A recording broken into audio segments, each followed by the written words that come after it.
जय श्री कृष्ण, राधे राधे। जय श्री कृष्ण, राधे राधे।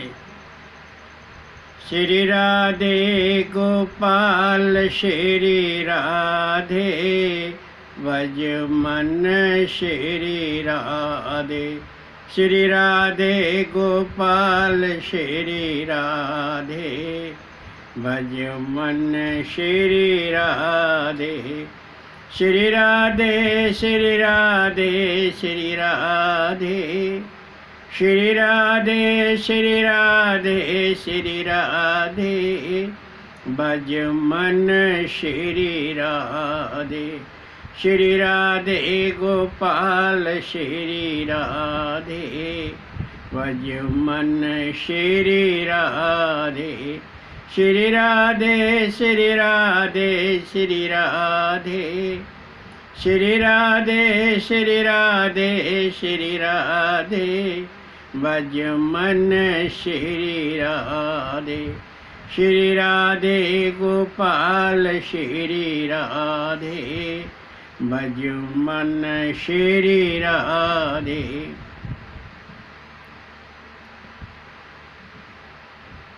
शिव जी वर्णन करते हैं कि शौनक आदि ऋषियों, यह नैमिषारण्य बड़ा पवित्र तीर्थ स्थान है। यहाँ नैवेश धाम है। नैवेश धाम में हजारों श्रद्धालु दर्शन के लिए आते हैं और नैवेश धाम की परिक्रमा करते हैं।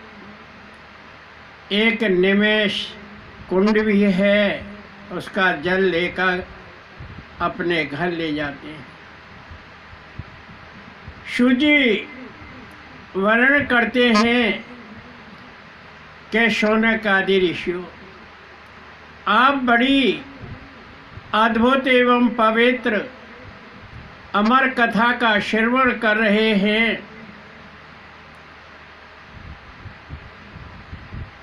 काक ने कहा कि मैं दुष्ट नीच जाति का मलिन बुद्धि वाला हर भक्तों और ब्राह्मणों से द्वेष करता हूँ।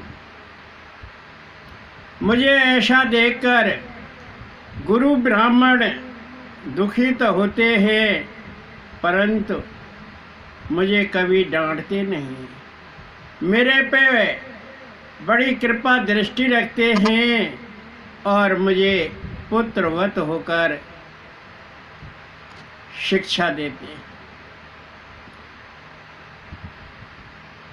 ब्राह्मण ने कहा कि शूद्र पुत्र, सुनो, शिव की सेवा का फल श्री राम के चरणों में भक्ति होना है, क्योंकि शिव ब्रह्मा भी प्रभु श्री राम को ही भजते हैं। दिन रात श्री राम के ध्यानरत रहते हैं। काक ने कहा कि गरुड़राज नीच तो जिससे बड़ाई पाता है, वह उसी का वध कर देता है, क्योंकि इसकी प्रवृत्ति नीच है। जैसे अग्नि से पैदा धुआं मेघ बनकर अग्नि को बुझा देता है, ऐसे ही नीच प्रवृत्ति वाला व्यक्ति जैसे बड़ाई पाता है, जैसे शिक्षा पाता है, उसी का वध कर देता है, क्योंकि उसकी प्रवृत्ति ही ऐसी है।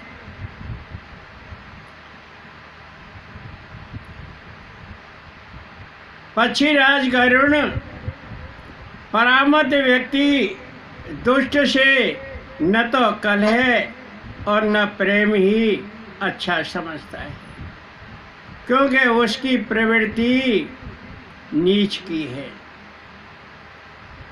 काकभूषण ने कहा कि गरुण, एक बार मैं शूद्र जाति का शिव मंदिर में जाकर शिव नाम का जप कर रहा था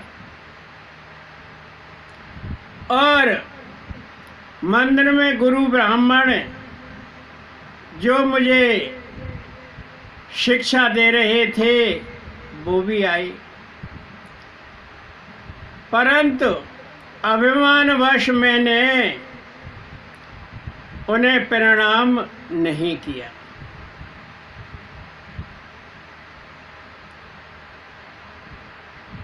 गुरुजी ने तो कुछ नहीं कहा, पर शिवजी को यह बात, यह तिरस्कार सहन नहीं हुआ, क्योंकि गुरु का अपमान सबसे बड़ा पाप है। इसलिए कभी भी गुरु का अपमान नहीं करना चाहिए। सदैव गुरु के लिए सिर झुकाना चाहिए, उसके चरणों में नमस्कार करना चाहिए।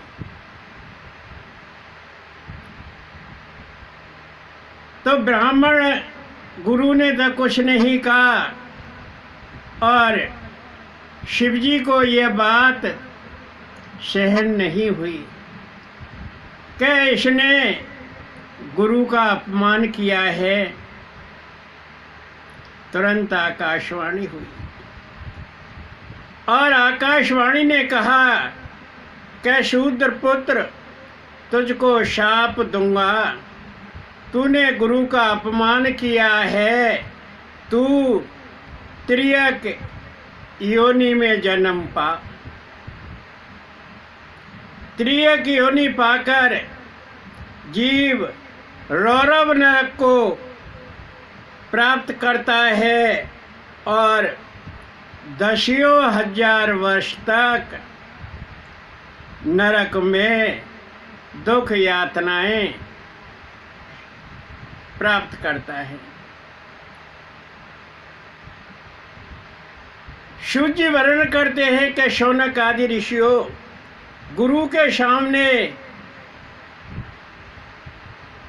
तू अजगर की भांति बैठा रहा, बोला नहीं, सो तू अजगर बन जा। यह शाप किसने दिया? शंकर भगवान ने, शिवजी ने दिया। आकाशवाणी हुई। काकभूषण ने कहा कि पक्षीराज गरुण, शिव का शाप सुनकर गुरु को बड़ा दुख हुआ और गुरुदेव ब्राह्मण ने शिव की बड़ी स्तुति की। आप ही अनंत हैं, आप ही अव्यक्त हैं, आप ही सृष्टि के रचनाकार हैं, पालक हैं और संहार करता है। मैं आपसे अनुनय विनय करता हूँ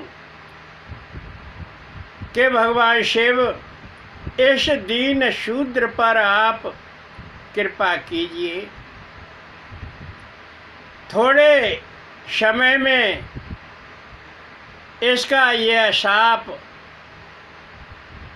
मुक्त हो जाए और ये शाप मुक्त होकर मेरे पास आ जाए।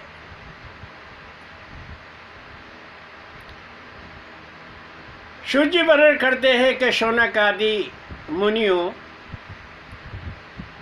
आकाशवाणी के द्वारा शंकर भगवान ने कहा कि ठीक है, पर मेरा शाप व्यर्थ नहीं जाएगा। यह 1000 जन्म अवश्य पाएगा। राम भक्तों, बताइए कितने जन्म पाएगा? 1000। और गुरु ब्राह्मण ने क्या कहा था कि इस बेचारे दीनहीन शूद्र को शाप थोड़े समय में मुक्त हो जाए, यह शाप मुक्त हो जाए। फिर भी शंकर भगवान ने क्या कहा कि ठीक है। ठीक का अर्थ थोड़े समय रहेगा, परंतु मेरा शाप व्यर्थ नहीं जाएगा। यह 1000 जन्म अवश्य पाएगा। राम भक्तों, आप नैमिषारण्य में भगवान विष्णु के क्षेत्र में विराजमान हैं। आपको सद्बुद्धि दी हुई है। आप ही बताइए कि उस शूद्र बालक को कितना शाप मिला? 1000 वर्ष का। और आकाशवाणी के द्वारा शंकर भगवान ने कहा कि ब्राह्मण देव उसको दुख जरा भी नहीं व्यापेगा, किसी भी जन्म में इसका स्मरण ज्ञान नष्ट नहीं होगा, क्योंकि इसका जन्म अयोध्या में हुआ है, अवध में हुआ है। मेरी सेवा की है, दोनों की कृपा से इसके हृदय में राम भक्ति पैदा होगी। एक तो इसका जन्म अवध में हुआ है, अयोध्या में हुआ है, दूसरा इसने मेरा सेवा भाव बढ़ता है, इसलिए इसके हृदय में राम भक्ति पैदा होगी। ये आकाशवाणी के द्वारा शिव जी ने कहा। शिव जी तो केवल मूर्तवान हैं, मूर्ति में स्थापित हैं। आप कहेंगे ये तो पत्थर की मूर्ति है, ये क्या बोल सकती है? नहीं, इसमें प्राण हैं।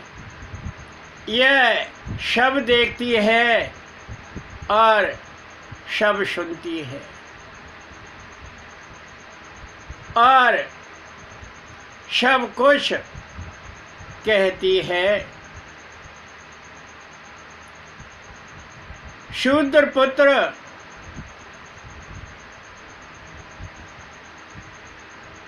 तू कभी गुरु ब्राह्मण का अपमान मत करना।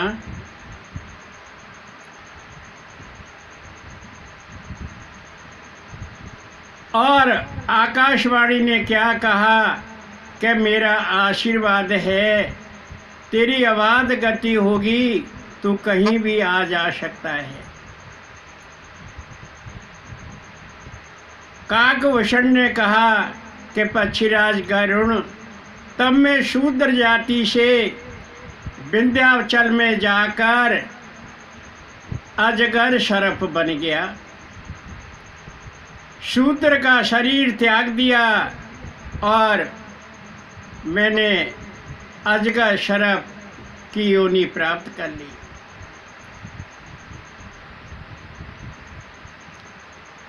पक्षीराज गरुण, मैंने 1000 जन्म तक शाप भोगना था, इसलिए मैं नई नई योनि पाता और नया नया जन्म प्राप्त करता।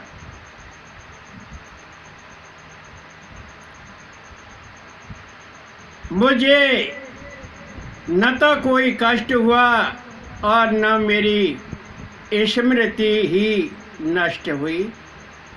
इस प्रकार मेरे 999 जन्म पूरे हो गए। कितने योनियों में शूद्र बालक शापवश जन्म प्राप्त कर चुका, 999।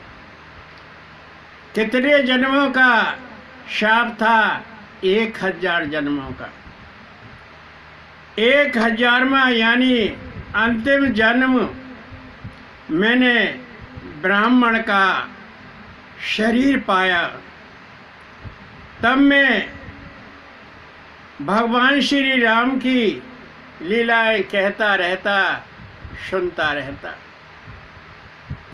पक्षीराज गरुण, माता पिता मुझे पढ़ाते, परंतु मेरा मन पढ़ाई में नहीं लगता। दुखित माता पिता इस दुनिया से चल बसे, उनका देहावसान हो गया। पक्षीराज गरुण प्रभु राम का भजन करने के लिए मैं जंगल में चला गया। गरुण वहाँ मेरी पुत्र, धन, मान की तीनों प्रबल इच्छाएं छूट गई। राम भक्तों,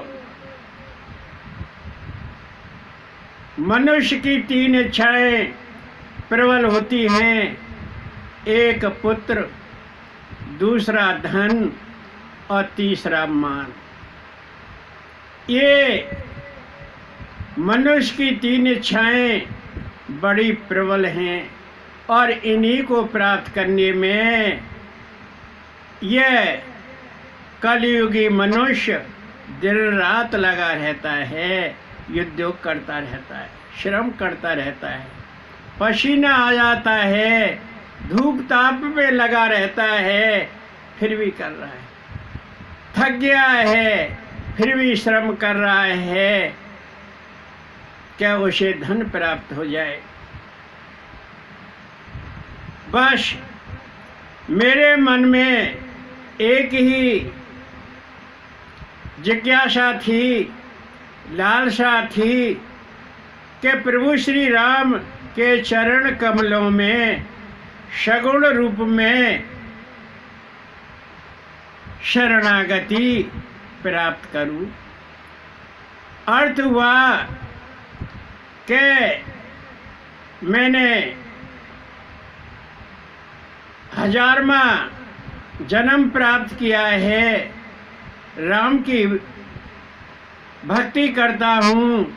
अब मुझे राम के सगुण रूप में दर्शन कैसे हो, कैसे करूं। ऋषि मुनि मिलते, मैं उनसे पूछता कि मुझे श्री राम का यशोगान करना है, कैसे करूं। ऋषि मुनि मुझे निर्गुण ब्रह्म का उपदेश देते और कहते कि इसी को याद कर जो तुझे शिक्षा दी जा रही है।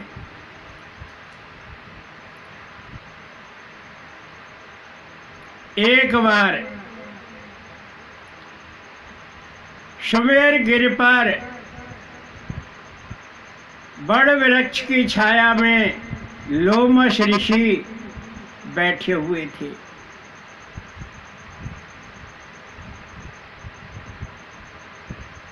भोले बाबा ने कहा कि पार्वती, ब्राह्मण ने उन्हें देखा। ये ब्राह्मण बालक कौन है? ये वही है जिसका जन्म अयोध्या में शूद्र रूप में हुआ था और शिव के शापवश इसे 1000 जन्मों का शाप प्राप्त हुआ था और 1000वें जन्म में इसने ब्राह्मण का शरीर धारण किया। तो उस ब्राह्मण बालक ने पार्वती लोमश ऋषि को बड़ वृक्ष के नीचे बैठा देखा। काकभूषण ने कहा कि पक्षीराज गरुण, तब मैं ब्राह्मण रूप में था, मैंने रोमश ऋषि को प्रणाम किए और उनसे दीन वचन कहे। हाथ जोड़कर बोला कि ऋषिवर, मैं प्रभु श्री राम के सगुण रूप में दर्शन कैसे करूं? सो मुझे सगुण ब्रह्म की आराधना बताइए, मैं कैसे करूं? लोमश ऋषि ने कहा कि ब्राह्मण बालक, कान लगाकर सुन लो। देखो, मैं भगवान राम की कुछ गाथाएं कहता हूँ, कुछ लीलाएं बताता हूँ। यह ब्रह्म का उपदेश है। यह ब्रह्म अजन्मा, अद्वितीय, निर्गुण है, निर्विकार है और मन, वाणी और चक्षु से परे है। ब्राह्मण बालक ने कहा कि मुनिवर, निर्गुण मत मेरे हृदय में नहीं बैठता है, मेरे हृदय में नहीं उतरता है। मुझे तो सगुण ब्रह्म को प्राप्त करने का उपाय बताइए। मेरा मन तो राम भक्ति में रमण करता है, अलग कैसे हो सकता है?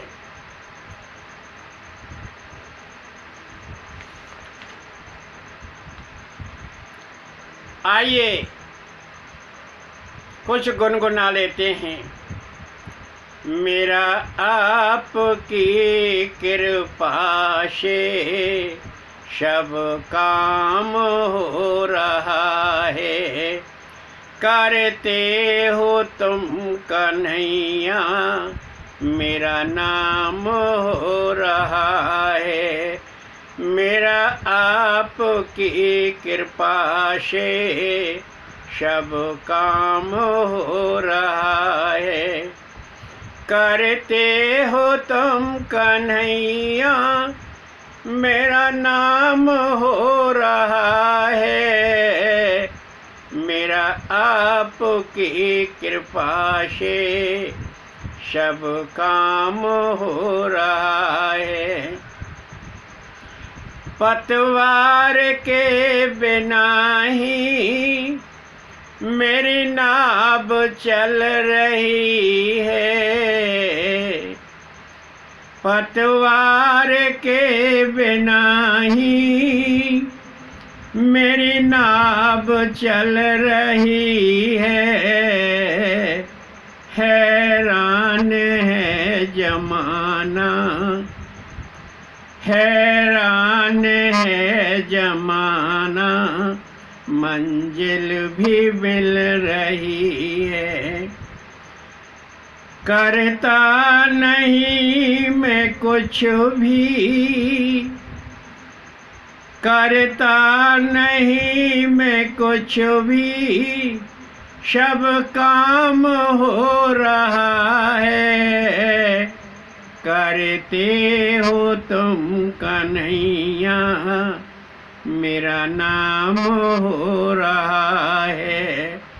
मेरा आपकी कृपा से सब काम हो रहा है। तुम साथ हो जो मेरे, किस चीज की कमी है।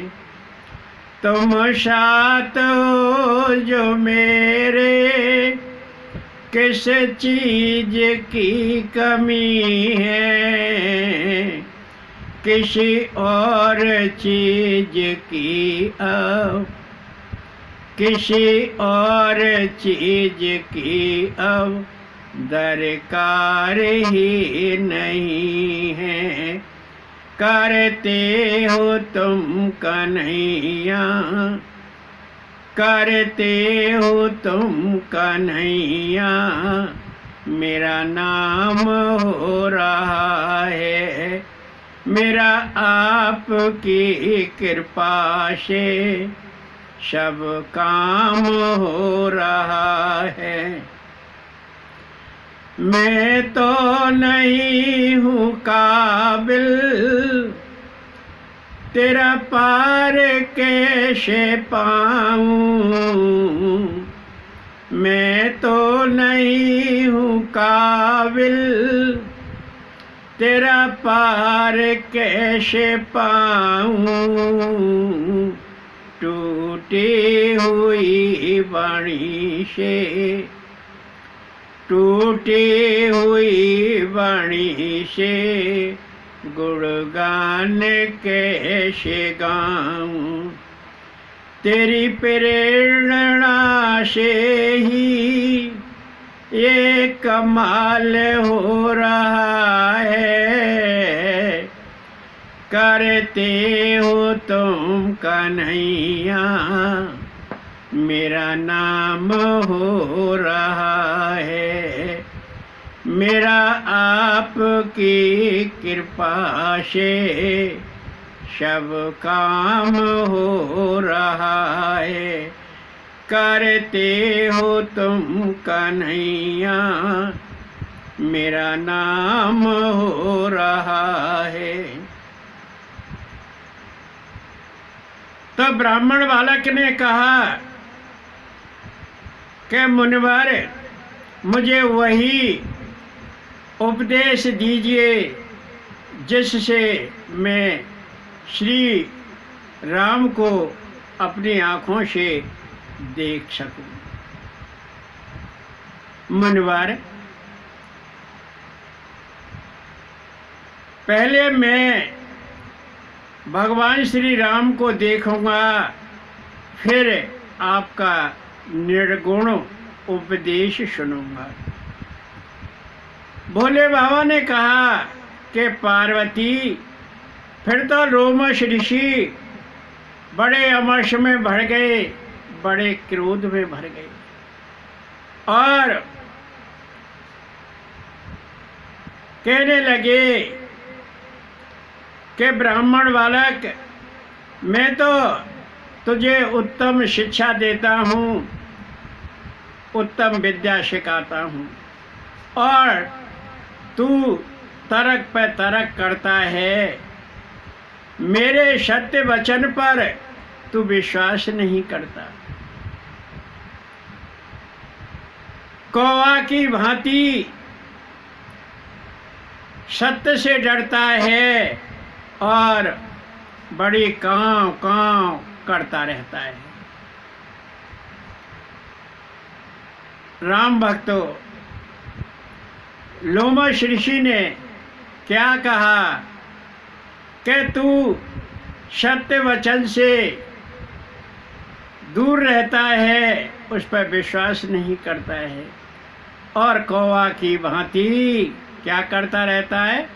कांव कांव कांव कांव करता रहता है। अरे मूर्ख, तू शीघ्र ही चंडाल पक्षी कौवा हो जा। ये लोमश ऋषि ने उसको शाप दिया। ब्राह्मण बालक ने कहा कि पक्षीराज गरुण, तब मैं लोमश ऋषि के शाप से कौवा हो गया और प्रभु राम का स्मरण करके उड़ गया। भोले बाबा कहते हैं कि पार्वती देखा ब्राह्मण बालक का प्रभु राम के चरण कमलों में अनन्य प्रेम के उसने लोमश ऋषि की बात नहीं मानी, जबकि वे परम ब्रह्म की कथा सुना रहे थे और वह ब्राह्मण बालक 1000 जन्मों का शाप भोग कर फिर कौवा बन गया।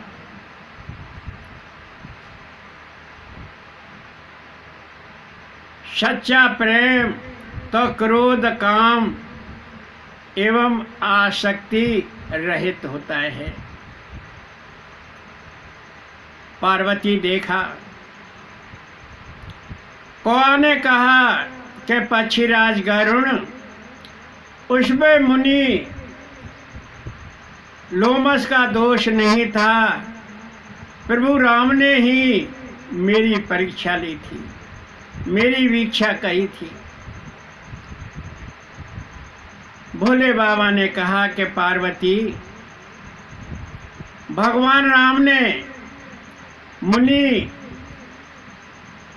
लोमस की बुद्धि फिर उलट कर दी और उसने कौवा को बुलाया और कहा, अर्थ हुआ कि राम ने लोमस ऋषि की बुद्धि उलट दी और उसने उस कौवा को बुलाया और फिर कहा, क्या कहा कि काकभूषण, यह लो राम मंत्र और मैं बाल रूप श्री राम की ध्यान विधि बतलाता हूँ। और हाँ काकभूषण, तुम कुछ समय मेरे पास ही रहो, मैं तुम्हें रामचरितमानस सुनाता हूँ। लोमस ऋषि ने काकभूषण को आशीर्वाद दिया कि तुम्हारे अंत में राम भक्ति बसेगी, इच्छा मृत्यु होगी, तुम्हारे अंत में ज्ञान के भंडार होंगे, राम का स्मरण करते समय 1 योजन तक तुम्हें अविद्या नहीं व्यापेगी। राम भक्तों, लोमस ऋषि ने क्या कहा कि जब तुम राम की भक्ति करोगे, राम का स्मरण करोगे, तो 1 योजन तक तुम्हें अविद्या नहीं व्यापेगी। 1 योजन में 4 कोश होते हैं, यानी 4 कोश के दायरे में आपकी भक्ति का प्रभाव रहेगा। काक, आपकी राम भक्ति का प्रभाव 4 कोश के क्षेत्र में रहेगा और राम के चरण कमलों में नित्य नया प्रेम जागृत होगा। आकाशवाणी हुई। आकाशवाणी ने कहा कि काकभूषण, लोमस ऋषि का वचन सत्य होगा। काकभूषण ने कहा कि पक्षीराज गरुड़, तब मैं अपने आश्रम पर आया, वहाँ मुझे 27 कल्प बीत गए।